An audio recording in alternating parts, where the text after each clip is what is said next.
नमस्कार दोस्तों, मैं doctor Pradeep Prakash, senior consultant urology, euro oncology and robotic surgery, Yashoda super speciality hospital and cancer institute Ghaziabad से आज आपके साथ एक बहुत ही कॉमन प्रॉब्लम के बारे में बात करूंगा, जो है ओल्ड एज में यूरिन से रिलेटेड जो प्रॉब्लम होती है, जैसे यूरिन का जल्दी जल्दी लगना, या पेशाब की धार पतली होनी, या पेशाब का रुक जाना, या पेशाब की लीकेज होनी।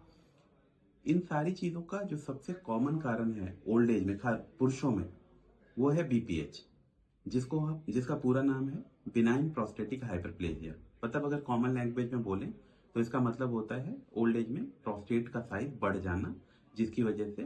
पेशाब में रुकावट होती है। ये एक बहुत ही कॉमन प्रॉब्लम है जो कि 50 साल से ज्यादा उम्र के पुरुषों में बहुत ही कॉमनली होती है, क्योंकि प्रोस्टेट का साइज नॉर्मली 50 की एज के बाद बढ़ता है, और जिन लोगों में ये पेशाब के रास्ते को दबाता है उनमें ये सिम्टम्स शुरू हो जाते हैं। इस सिम्टम्स के कई तरह के हो सकते हैं, जैसे पेशाब की धार पतली होनी, रात में कई बार पेशाब के लिए उठना,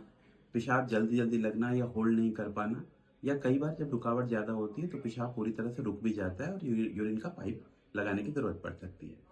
तो अगर किसी को भी इस तरह की अगर प्रॉब्लम होती है तो एक यूरोलॉजिस्ट को संपर्क करना जरूरी है, जो कि बेसिक इवेल्युएशन हम कराते हैं। जैसे एक बेसिक अल्ट्रासाउंड होता है, यूरोफ्लोमेट्री होती है, या एक सिंपल ब्लड टेस्ट भी होता है जिसको पीएसए कहते हैं, क्योंकि प्रोस्टेट में एनलार्जमेंट कुछ केसेस में प्रोस्टेट कैंसर की वजह से भी हो सकते हैं, तो हमें उसको भी रूल आउट करना बहुत जरूरी है।